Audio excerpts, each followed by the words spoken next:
Hello বন্ধুরা, good evening. Welcome back to my channel. আবারও তোমাদেরকে আমি বিথিয়া খড়গপুর থেকে অনেক অনেক ওয়েলকাম জানিয়ে শুরু করছি আজকের ভিডিও।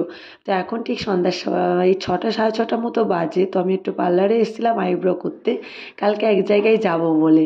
তো ওর বাবাকে ওই যে আসতে বলেছে। আসলে আমি ছেলেকে নিয়ে হাঁটতে হাঁটতে এসেছিলাম এই পাড়াতে, আমি যেখানে ফ্ল্যাটে থাকি। তো ওর বাবা তারপরে এই যে নিতে এসছে আমাদের গাড়িতে করে। আর এখান থেকে একটু বাজারেও যাব, টুকটাক কেনাকাটিও আছে, তার জন্য বাবাকে ফোন করে বললাম। তোর বাবা আবার স্কুটি নিয়ে এসছে, এখন নতুন স্কুটি কিনেছে তো দুদিন, তাই ভাবছে কখন চালাবো। তো যাই হোক, এই বাড়িটা এত সুন্দর, এই ফুলটা ছিল তাই আমি ভিডিও করছিলাম। তো ভাবছিলাম বাবাকে গিয়ে দেখাবো যে আমাদের বাড়িতেও লাগাতে। ও আসলে তোমাদের বলেই দিলাম, কালকে মানে যাব এক জায়গায়, তো সেখান থেকে বাড়িতেও যাব, কদিন থাকবো না আমি বাড়িতে। তো দেখো বাজার থেকে চলে এলাম, ওগুলো শেয়ার করিনি বাজারে যাওয়া।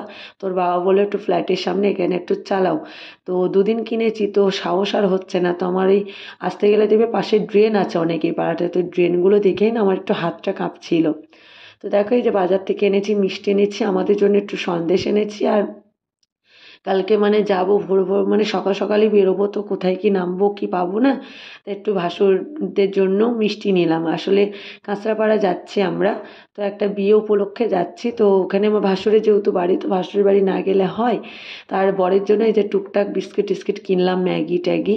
আর এখানে ওই যে ডিম কিনে রেখে গেলাম, ডিম ফ্রিজে আছে তবুও আবার কিনে গিয়ে রেখে গেলাম। আর এখানে অনেক রকম কেক, বিস্কিট, চিপস, চকলেট, এগুলো ভাসুরের ছেলে মেয়ের জন্য নিলাম, যে ওরা খুচখাচ এগুলো খাবে, খেতে ভালোবাসে, তো তার জন্যই নিলাম।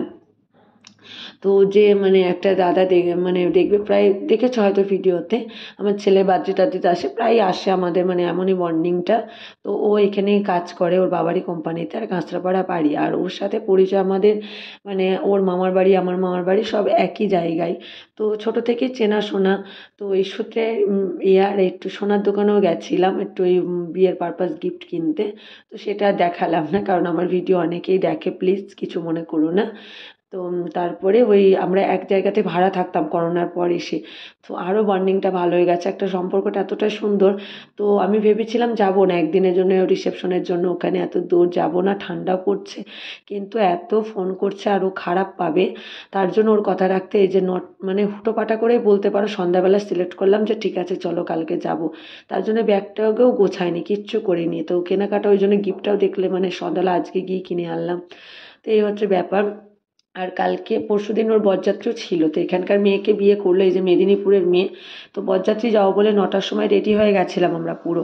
তো ওদের বলেছিল বরযাত্রী আসতে অনেকটাই লেট হবে, 10টা বেজে যাবে তো বাড়ি থেকে বেরোতে। আর একটু হাইওয়ে দিয়ে যেতে হবে আমাদের বাড়ি থেকে, মেদিনীপুর একটু দূরে আছে, মিনিমাম 1 ঘন্টা তো লাগবে। মানে ট্রেনে তোমার 10-15 মিনিটও না, কিন্তু বাইক নিয়ে গেলে একটু তো ঘুরে যেতে হবে। তার জন্য আর যাইনি, সব কিছু ড্রেস মেস রেডি টেডি হয়েও খুলে ফেলেছিলাম। তো ও খ্রিস্টান ছেলেটা, কিন্তু একটু মানে লাভ ম্যারেজ করে বিয়ে করেছে। তো সেই জন্য হিন্দু মতেই বিয়ে করেছে, তো তার লগ্নটা বেশি রাতে ছিল। আমি বললাম অনেকেই কিছু মনে করো না, কারণ তুমি মানে অনেকে ভাবতে পারে কি ব্যাপার, তো তার জন্যই বললাম। তো আর এই যে ট্রেনে উঠেও গেছি পরের দিন, এটা নেক্সট দিন সকালবেলায় গুড মর্নিং সকলকে। তো এখানে আমি লুচি আলু ভাজা করে এনেছিলাম, একটু সন্দেশ কালাকাঁদ আর চা করে এনেছি। তো ছেলেকে তো কিছু খাওয়ানো হয়নি, ওকে জাস্ট মুখটা ধুয়ে ড্রেসটা পরিয়ে নিয়ে চলে এসেছি। তো এই 6টা সাড়ে 6টার ট্রেন ধরেছি খড়গপুর থেকে। তো এত ভিড়, হাওড়া পর্যন্ত আজকে পুরো ভিড় থাকবে জানো তো। তো এই যে ছেলেকে খাইয়ে দিলাম, ও এখন পুরো হাওড়া পর্যন্তই ঘুমিয়ে যাবে। তো পা রাখার পর্যন্ত মনে হচ্ছে নিচে জায়গা নেই, এতটাই ভিড় আজকে। আর আমি এখানে আমার ছেলে যে টুপিটা পরেছিল, এই টুপিটাও হারিয়ে রেখে চলে যাব, মানে নেমে যাব কখন বুঝতে পারিনি। তো যাই হোক হাওড়া নেমেও গেছি এখানে। তো কি হয়েছে, তো ওই দাদার মানে যেহেতু রিসেপশনে যাচ্ছি, তো ওদের বাড়িতে ওঠার কথা, কিন্তু ওদের বাড়ি উঠবো না। তো দেখো এখানে এই যে ট্রলি ব্যাগের চেনটা না সামনে একটু কাটা, তো এইটা ওর বাবা একটু ঠিক করে নিচ্ছে। তো যাই হোক উঠবো না, তার কারণ আমার কাঁচরাপাড়াতে আমার ভাসুরের বাড়ি। তো বিয়ে বাড়ি ওদের বাড়িতে না ওঠা, আমি ভাবছি ভাসুর বাড়িতে উঠি, কারণ এক রাতের জন্য যাচ্ছি, রাতেই রিসেপশনটা ওরা করেছে। তো তার জন্য ভাসুর আবার শুনলে খারাপ পাবে, তার জন্য ওদের বাড়িতে গিয়ে উঠবো। আর এখানে একটু চাউমিনও করে এনেছিলাম। তো একটা শিয়ালদা দেখো ছেড়ে দিল, তো শিয়ালদা তো একটু খাইয়ে নিলাম, তো আমরাও খেয়ে নিলাম যাতে আমাদের খিদে না পায়, কারণ আমি রাস্তার খাবারটা অ্যাভয়েডই করছি, খাচ্ছি না বললেই চলে। তো সেই সকালে ভোরে উঠেছিলাম 5টায় উঠে লুচি, আলু ভাজা, চা, তারপরে তোমার এই যে চাউমিন করে টোরে সব এনেছি। তো এখানে এই যে কাঁচরাপাড়ায় নেমেও গেছি আমরা। তো দেখো এখন এই 12টা মতো বাজে। যাবো তো না, বাবু বলছে তাড়াতাড়ি চলো, এখানে আবার বাস চলে যাবে নাকি, বাস একবার ছেড়ে দিলে আবার ফ্রুটি 20-25 বললাম মিনিট না, পর ছাড়বে। কাগজের ফ্রুটি।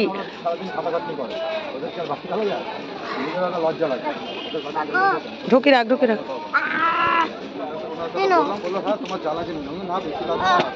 ওই বাবালে, এই যে পাচ্ছি না, আমি পাচ্ছি না। হয়েছে হয়েছে, ছাড়। দেখো এখন ছেলের আবদার মেটাতে এই যে রেল লাইন পার হয়ে ওর বাবা ওই পিঠে গিয়ে ফ্রুটি কিনতে গেল। কখন থেকে বলছে কোকো কলা খাবে, কিন্তু কোকো কলা তো পারে না। তো আমি বললাম ফ্রুটিটাই নিয়ে আসো, ফ্রুটিটা খাক।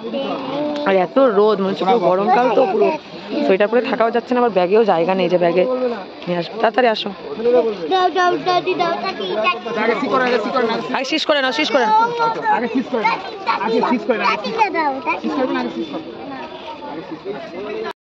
এখানে দেখো এই যে রেল লাইন পার হয়ে ওইদিকে যাবো বাস ধরতে। তো ট্রেনটা যাচ্ছিলো, আমি ওর বাবাকে বললাম একটা ছবি তুলে দাও না, জানি ওটা উচিত না, আমার ভিডিও দেখে হয়তো আমার মা দিদি আমাকে বকতেও পারে। তো যাই হোক এখানে যেটা বললাম, ছবি তুলতে, ফ্রুটি কিনতে এই করতে গিয়ে বাসটা চলে গেছে। তো তারপরে আবার নাকি এখানে অনেক লেটে বাস, তো তারপরে বাবা বললো চলো অটোতেই চলে যাই। লেট আছে তার জন্য আবার অটোতে চলে যাচ্ছি, তো বাসের জন্য অপেক্ষা করতে হবে, কে করবে, তাই অটোতেই চলে যাচ্ছি। তো কতক্ষণ লাগবে? আধ ঘন্টা লেগে যাবে তাও যেতে। অটোটা তাড়াতাড়ি হয়ে যাবে। আর ভালোও লাগছে না সত্যি কথা বলতে। তো চলো। এই বাবা দেখো কি করে ফেললো। বসো, পেছনে জায়গা আছে, বসো। অনেকেই ভাবতে পারে যে কেন ওদের বাড়ি উঠছি না। আসলে দাদাটা ফোন করছে ঠিকই, কিন্তু ওকে আমরা বললাম, ও বুঝলো। তার কারণ দেখো একটা রাতের জন্য রিসেপশনের জন্য এসছি, যদি এখানে আমার ভাসুরদের বাড়িতেও না যায় তারাও খারাপ পাবে, তাই না? তো আমরা বিয়ে বাড়ি, ওদের বাড়িতেও অনেক ঝামেলা, মানুষজন আছে। আর ওই যে বললাম না আমার গ্রামেরই যেহেতু সব, ওদের আমার গ্রামেরও সব লোকজন এসছে, ওদের বাড়িতেই সব আছে। তো রাতে গেলেই সবার সাথেই দেখা হয়ে যাবে। তো দেখো এই যে নেমেও গেছি আমরা অটো থেকে। তো এই স্কুলটা দেখো ইংলিশ মিডিয়াম, পুরো বড় স্কুল, হাই স্কুল। এটা আমার ভাসুরদেরই স্কুল। তো এইখান দিয়ে সাধারণত সবাইকে ঢুকতে দেয় না, তো আমাদেরকে তাও ঢুকতে দিয়ে মানে দেবেই না বলতে গেলে সিকিউরিটি। তো লাস্টে যখন বলা হলো আমার ভাসুরের নাম, তখন বাবা সরি টরি বলে সবাই ঢুকতেও দিল, কারণ এটা স্কুলের বাউন্ডারির মধ্যে। তো আর আমার ভাসুর এখানে মানে একটা মানে জায়গায় আছে, নাম করা মানে পদে আছে স্কুলেরই, বলতে গেলে সবটাই আমার ভাসুর। তো তখন শুনেছে যে আমার বড়দের নাম বলে যে আমরা ভাই ভাইয়ের বউ, তখন আমাদের ঢুকতেই দিল, না হলে ঢুকতেই দিচ্ছিল না সিকিউরিটি। আর 2 বছর পরেই মনে হয় এলাম আমি আমার ভাসুরের বাড়িতে আবার। তো 5-6 বার তো এসেছি বিয়ের পর থেকে। তো 2 বছর পর কেন বলছি, কারণ আমার শাশুড়ি যখন আমার কাছে 1-1.5 মাস ছিল, তখন ওই ধরো শাশুড়িকে রাখতে এসেছিলাম গাড়ি করে, তখন এসেছিলাম আমি। তো আবার এই যে এতদিন পর এলাম, আর খুব একটা আশা হয় না, কারণ এই যে আমার ভাসুর আবার আগাতেও এসেছিলো। আমরা এই ভাসুরদের এই যে স্কুলের বাউন্ডারির মধ্যে দিয়ে হাঁটতে হাঁটতে আসছিলাম, আমার ভাসুর আবার নিতে এলো। তো ভাসুরও স্কুলেই যাচ্ছিলো। তো এটা আমার যে ভাসুরদের এই যে পুরো বাউন্ডারি। তো দেখো আগেই বলে দিই, মানে ভাসুরদের পুরো স্কুল, আর এটা হচ্ছে মানে এনজিও মতো, জানো তো, মানে এখানে বৃদ্ধাশ্রম আছে, তারপরে তোমার বাচ্চাদের সব যারা এনজিও মানে মানে কি বলবো তোমাদের, এসব বাচ্চাদেরও দেখে। তো এটা হচ্ছে মানে আমার জায়ের এটা মানে মায়ের ঘর, বাবার ঘর। তো এখানে এসে আগে দেখা করলাম আন্টি আঙ্কেলের সাথে। তো এখানে আমার ভাসুর জায়ের বিয়ের ছবি একটু দেখলাম, তো দেখা টেকা হয়নি আন্টির সাথে, আন্টি একটু স্নানে ঢুকেছে। তো এইবার যাচ্ছে আমার ভাসুরদের ঘরে। তো এইরকম পুরো বড় বাউন্ডারি, এই বাউন্ডারির মধ্যে 4-5টা মনে হয় মানে এরকম ঘর আছে, তাদেরকে দায়িত্বে আছে, এক একজন গার্জেন আছে বা বাচ্চাগুলোকে দেখাশোনা করে। তেমন আমার ভাসুরদের বাড়িতেও দেখবে আছে কজন। এই যে আমার ভাসুরদের বাড়ি, তো আমার ভাসুর যা কিছুই কেউই নেই এখন, শুধু মেয়েটা ঘরে আছে কারণ স্কুলে, কারণ আমার যা হচ্ছে টিচার, আর ভাসুরও স্কুলের বড় দায়িত্বে আছে, সব কিছু দায়িত্ব বলতে গেলে ভাসুরের। কি করছে গো তোমার সাথে? ও, গাড়ির সরঞ্জাম পেয়ে গেছিস, ওই জন্য চুপ করে আছিস। পেলে এই যে চলে এসেছি। তো প্লিজ শেষ পর্যন্ত আজকে ভিডিওটা পুরোটা দেখো, একটু হয়তো বড় হয়ে গেছে অন্য দিনের তুলনায়। তো এখনও পর্যন্ত যারা লাইক করোনি প্লিজ লাইক করে দিও, আর নতুন কেউ চ্যানেলে থাকলে অবশ্যই সাবস্ক্রাইব করতে ভুলো না। প্লিজ দেখো শেষ পর্যন্ত ভিডিওটা আজকে। তো 1টা বেজে গেছে, তো এবার ভাবছি স্নান করে দিই ছেলেকে। আর মানে বড়দি তো স্কুলে আছে, আর বড় ভাসুরও চলে গেল বড়দা, তো ছেলেরও স্কুল যেহেতু, আর শুধু দিয়া আছে মানে আমার ভাসুরের মেয়ে আছে। তো এই যে ও এখন আমাদের কফি করে দিচ্ছে, এই যে এত বড় হয়ে গেছে দিয়া। আবার স্নান করে ফ্রেশ হয়ে নেব। তোমার দিদুনকে তো স্নান করছে বুঝলে, অনেকক্ষণ দাঁড়িয়ে ছিলাম। দেখো দাদা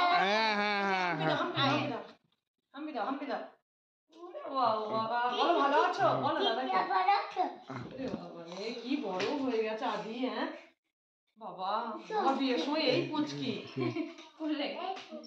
এই আজ ভালো বড় লাগবে সামনে তোমার ওর খুলে দাও গলাটা, এটা হ্যাঁ এটা ভেঙে গেছে কিন্তু বলছিস না সব পেরেছিস কিনা। ভালো আছে। দেখো কি সুন্দর মালা পরে আছে। তাও খুলে দেবো করে। সকাল যে লাগবে, ওটা পায়ে লাগবে, হ্যাঁ ও দুরন্ত বাবা,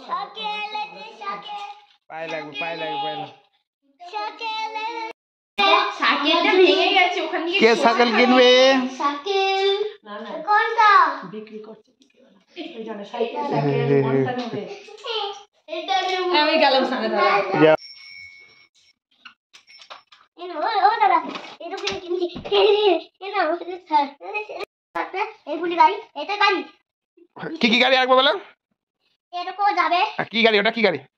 কি গাড়ি নাম এটা কো ভেঙেছে ওই তো ট্রাক্টর দাদা দি এনা যাই বল কেন হ্যাঁ এটা কো চাকা এসে দে শোনা হচ্ছে কি চলো কি কি পরিবার হচ্ছে একটা আলাদাই বন্ধন, তাই না? তো যতই হোক রক্তের সম্পর্ক, তো মানে এটা আলাদাই একটা টান। যতই অত দেখা হয় না, চেনে না, জানে না, তবু দেখো রক্ত, দুই ভাই কেমন চিনে গেছে। আর এখানে এসে যেতেই চাচ্ছে না। জেম্মা যে মানে জ্যাঠাকে এত ভালোবেসে ফেলেছে বলার কথা না। বিশেষ করে তোমার বড় ভাসুরকে, মানে ওর জ্যাঠাকে খুবই ভালোবেসে ফেলেছে।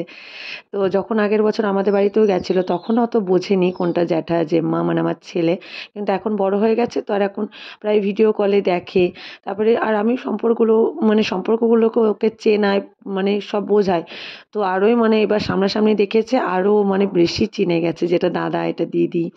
তো এখানে এই যে ভাসুরদের বাড়িতে ভেবেছিলাম আলাদা ছেলের জন্য কিছু একটা করব, তো করতে হয়নি, কারণ এখানেও যেমন মানে বাচ্চারা খায়, ঝাল হয়নি কিছু। তবুও আমার ছেলে পালাচ্ছে মানে ঝাল ঝাল করে। আর মাটনও হয়েছে, তো মাসি এসে নাকি রান্না করে দিয়ে গেছে। যেহেতু সকালে আমার ভাসুর যারা সব স্কুলে চলে যায়, এখনও আসেনি, এবার এসে যাবে। তো যেটা বলছিলাম, তো দেখবে আলাদা আমরা খাই আর আলাদা থাকি বলেই না সম্পর্কটা এতটা সুন্দর আছে এখনো পর্যন্ত।